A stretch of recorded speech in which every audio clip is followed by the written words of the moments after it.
Good morning, I'm Bea Santiago sitting in for Mike Oreta, and you're watching Business 360, where we break down the numbers, connect the dots, and give you the developments and insights you need to navigate, adopt, and lead. Let's dive right in. Could the Philippine economy rebound in 2026?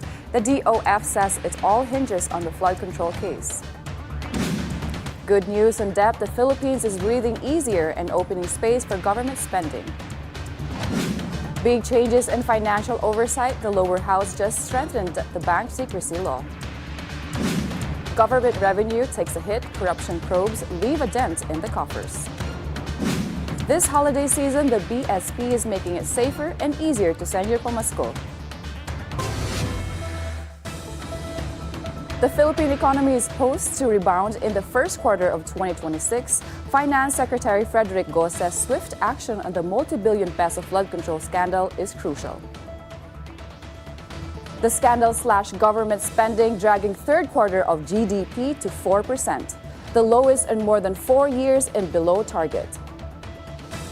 Go says quick prosecutions will boost confidence, increase revenues, and drive economic growth. Analysts warned that recovery could slow in governance, reforms lag despite holiday spending and policy support. The country is lightening its foreign debt burden, giving the government more room to spend and keeping the economy stable. External debt pace fall to just over 10 billion in the first 9 months of 2025, down more than 21% from $12.7 billion last year. Lower principal payments and softer interest helped by U.S. rate cuts drive the decline. Economists say that the lighter debt burden frees up resources for public services and eases pressure on taxes. Total external debt climbs to $149 billion, but improved debt sustainability boosts economy stability. The House of Representatives approves amendments to the bank secrecy law, expanding financial oversight across the country. A total of 270 lawmakers vote in favor, granting the Bangko Sentral ng Pilipinas broader powers to probe corruption, money laundering, and other illegal financial activities. Under the new law, regulators can now access bank deposits of officers, employees, and even co-conspirators suspected of criminal activity. Analysts say the reform boosts transparency and strengthens of Philippines' case to avoid the Financial Action Task Force gray list of countries with weak anti-illicit funding measures. Collection rise, but not enough to keep the government smoothly running. The Department of Finance's flood control corruption probe has shaken investor and public confidence. The Bureau of Internal Revenue and Customs missed their full-year target, yet both still manage higher collections than last year. December brings first sign of recovery. The BIR estimates full-year recovery at 3.1 trillion peso, 3.8% below target. The BOC projects 939.4 billion pesos, about 2% short. Finance Secretary Frederick Go says prosecution, restitution, and reforms are essential to restoring confidence and boosting revenue growth in early 2026. The holiday season means cash is king, but Bangko Sentral ng Pilipinas says digital gifts are taking the throne. Banks nationwide receive fresh notes and coins, while e-aguinaldos gain momentum. Exchanging worn or unfit bills of Bangko Sentral ng Pilipinas authorized bank stays free, with the public warned not to pay fees to unauthorized individuals. The central bank promotes digital e-aguinaldo via e-wallets and online banking as safer, faster, and more convenient way to give cash gifts. This holiday push also advances BSP's drive for financial inclusion and broader adoption of digital payments across the country. A luxury hotel scandal resurfaces, raising questions about former DPWH Undersecretary Cathy Cabral and her ties to Baguio property. Cabral was reportedly treated with a VIP and acted like one of the owners during the 2018 inauguration of Holiday Inn Baguio, a property-linked spy drone Constructions David Sanchez. Ownership later transferred to Ion Hotel, now controlled by a company tied to Congressman Eric Yap. Sanchez denies any romantic link with Cabral, while Ion Hotel threatens legal action over claims since she owned the property. What was supposed to be a trust boost for online sellers almost turned into a new cost, but not for now. The Department of Trade and Industry says the e-commerce trust mark will remain voluntary through 2026. The badge gives sellers credibility and can be displayed online or in physical stores. It costs over 1,000 pesos through microbusiness get fees waived. More than 18,400 applications have been filed, while critics warn making it mandatory would add cost and burdens. Trade Secretary Cristina Roque says the policy will be reviewed after 2026 with consumer benefits as top priority.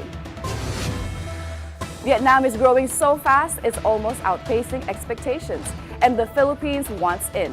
In my report, Bilyonaryo News Channel, the Southeast Asian nation is emerging as one of the region's fastest growing economies, seeking deeper business ties with Manila. Its manufacturing and agriculture strengthens complement the Philippines market and workforce, creating new opportunities in trade, investment, and supply chains. With costs rising at home, ASEAN partnerships like this offer Filipino businesses a fresh path to growth. We have so much to learn from Vietnam. They started out as a lagging industry in the ASEAN. Today, they are a huge giant in ASEAN. We have a lot to learn in their manufacturing sector, in their innovation, how they are able to be so efficient that they can. Now they are exporter of their own products and they are competing directly with our local industries. So I hope there can be more joint venture entered into by Vietnam companies and our local companies, because we have so much to learn from them. As prices climb, Filipino families are still gearing up for Noche Buena and Media Noche, and supermarkets are feeling the holiday pressure. From pantry staples to festive favorites, stores play a crucial role in keeping traditions alive. We speak with Steven Kua, Executive Director of the Philippine Amalgamated Supermarkets Association, about holiday demand, price trends, and how families can still celebrate meaningfully. Good morning, Steven. Welcome to Business 360. Hello, Bea. Season's greetings. Thank you. Okay, first question. How has demand for Noche Buena and Media Noche items been this year compared to the previous years? Well, demand is good. It's just that people have been, reacting or overreacting to the, statement given by the DTI Secretary that 500 pesos is enough for a family of 4 to celebrate Noche Buena. Yes. Medyo hype ng konti. Mga netizens nagre-react and overreact na. Diba? Overly critical. Yes. So what products are supermarkets seeing the most popular choices among Filipino families preparing for Christmas Eve and New Year's? Spaghetti is still the easiest to prepare, no? Fruit salad, but again this year some are passing that, in exchange for gelatin maybe. It's cheaper, diba? Ham, luncheon meat can substitute for ham. Yes. Any meat, protein, no? Protein food. So people have been trying to be more creative in, serving the family or, visitors the Noche Buena meal. You mentioned about Noche Buena. Have there been a price increase in some of the traditional Noche Buena, like the ham or the... Urban myth. People always think prices go up each, Christmas. Yes, it does for some, retail outlets which run out of goods. We'll have to replenish. And our regular source, which is the distributor, have closed down for the season. So we'll have to replenish through other wholesalers or even other supermarkets just to, to serve our market, no? And because of that, we get it at a higher cost, higher acquisition cost. We have to pass it on at a higher price. How are supermarkets working to ensure that the prices remain, as you said? By trying to order properly. What do you mean by properly? Sometimes you just can't, estimate properly because corporate buying, companies which buy to give their employees for the Christmas party or for their customers, they buy in bulk. So a household will buy maybe 1 ball of ham, but a corporate buyer will buy 50 pieces. No? So it would be cheaper to buy bulk. That's right, but at the same time, we may run out of ham products, because a few corporate buyers who come our way buti na nga walang kalamidad dahil kung may relief goods pa, no, na makakadagdag sa demand and Kakaubusan. That's right, maubusan ng supply. And many families are trying to celebrate in a tight budget, as you mentioned. It's still possible to prepare a simple but meaningful Noche Buena or Media Noche with 500 pesos, as you mentioned earlier. My extreme example is you give the beggar 450 pesos, he'll make 6 people happy that Noche Buena meal. Diba? Yes. Compared with a few years ago, what can 500 pesos be bought today in supermarkets? Okay, admittedly, less, of course, diba? What you could place inside the basket. No? Less in terms of items, and maybe even in terms of weight and size, right? But again, we'll have just, we have to make do. I mean, what can we do, right? If that's all we have. But again, the TTI secretary is not asking us to spend 500 pesos. It's not an instruction, right? It's a suggestion that you can make do with that. But if you got 50,000 to spend for your family, why not? Nobody's going to stop you. So the economy will move, right? Because we're a consumer-driven economy. How many people do you think can fit that 500 peso Noche Buena? Again, depends on what kind of meal you prepare. Is it grand? Is it just a simple, hot meal, warm family gathering? Yes. What changes are you seeing in consumer behavior, especially among shoppers who are being more careful with their spending this holiday season? Belt tightening because of uncertainty. They don't know what 2026 has in store for them. Yeah, I heard your news a while ago that the secretary says that we're on track for the first quarter of 2026, but I don't know if what he meant was, instead of LRT, sa truck na lang tayo sasakay, But no, joking aside, even the business sector is hopeful that things will, do better. And of course, recently there were 3 policemen who were jailed or convicted, for killing one of those, victims, those sa drug program. Yes, last administration. Sana hindi lang yung nabigyan ng instruction to commit crime, but also those who, the heads who planned for these to happen, di ba? Let it happen. To build confidence. Yes. Both business and consumer-wise. Yes. Looking ahead, do you expect holiday spending habits to change, and how is the supermarket industry adjusting to this shift? Okay, competition. There's a lot of competition because, there are a lot of hard discount stores opening, and even the big chains continue to open around 20, 25, new stores, and even malls, right? So that gives us, a run for our money, competition-wise. So we have to come up with the right promotions and efficiency in terms of serving our market. Because after all, people are after convenience. With the traffic, parking problem, the queues in the supermarkets. Yes, finding new suppliers. That's right. Thank you so much. And thank you so much, Mr. Stephen Kua, Executive Director of Philippine Amalgamated Supermarkets Association. That's amalgamated. Amalgamated, Amalgamated means yes. united, yes. Amalgamated means united. United, amalgam, amalgamated, yes. Thank you for having me, Bea. Thank you for your time. Thank you. We're taking a quick break. Stay with us as we dive into the numbers and stories that matter most to your bottom line.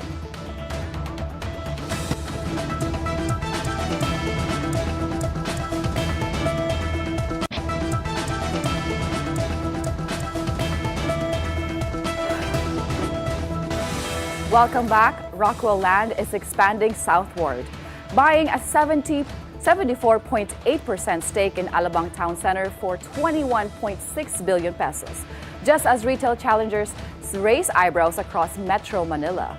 The move follows an invitation from Francisco June Bayot to redevelop the 17.5-hectare property, which houses over 500 retail and office tenants.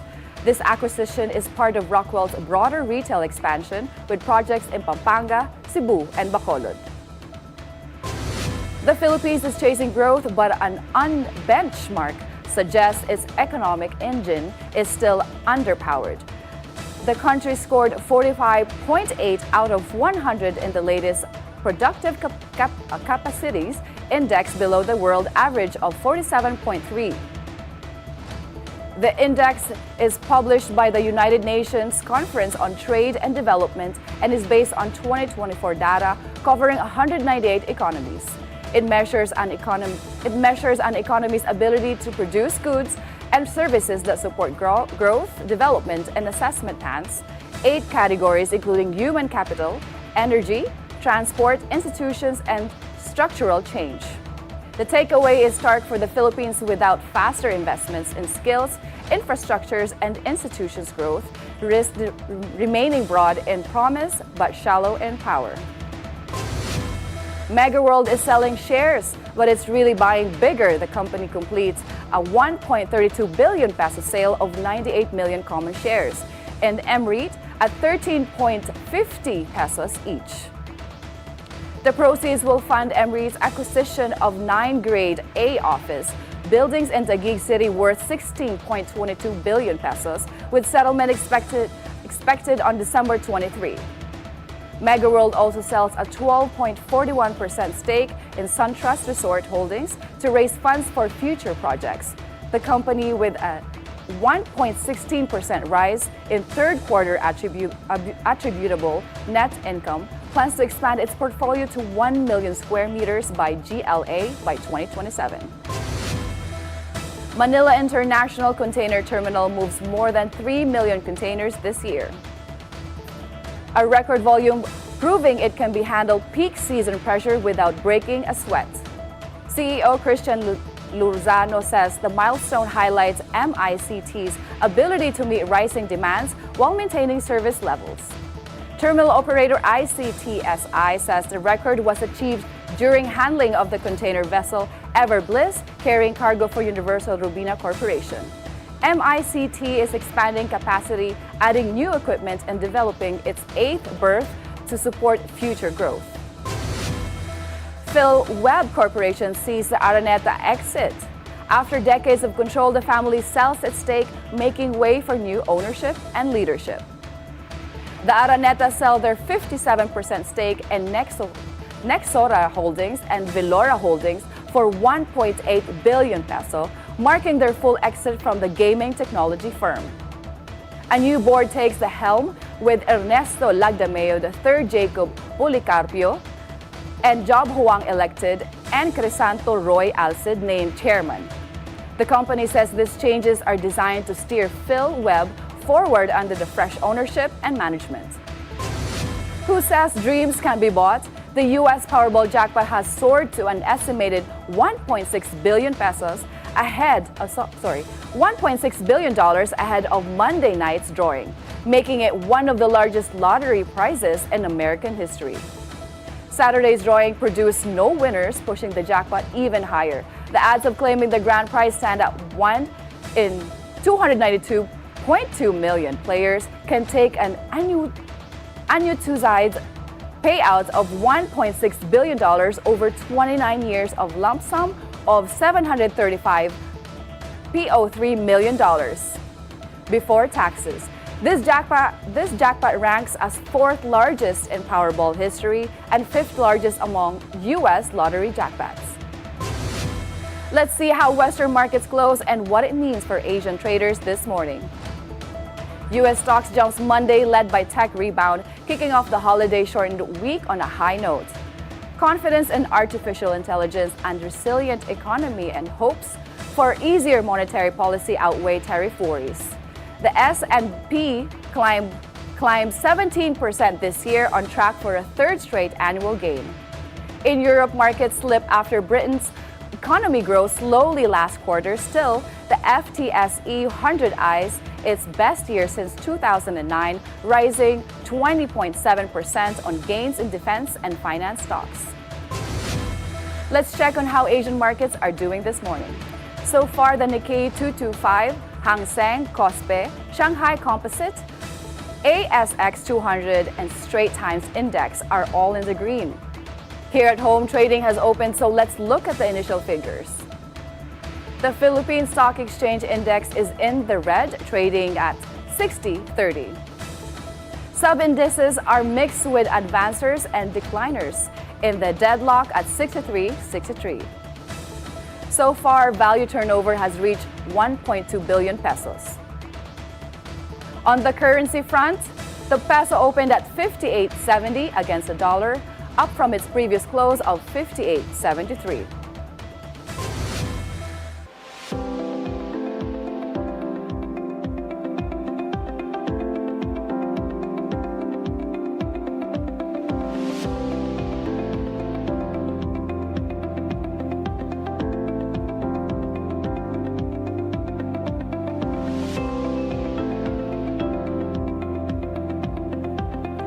And that's it for Business 360. I'm Bea Rose Santiago. Thank you for joining us. Keep it here on BNC, the Bilyonaryo News Channel.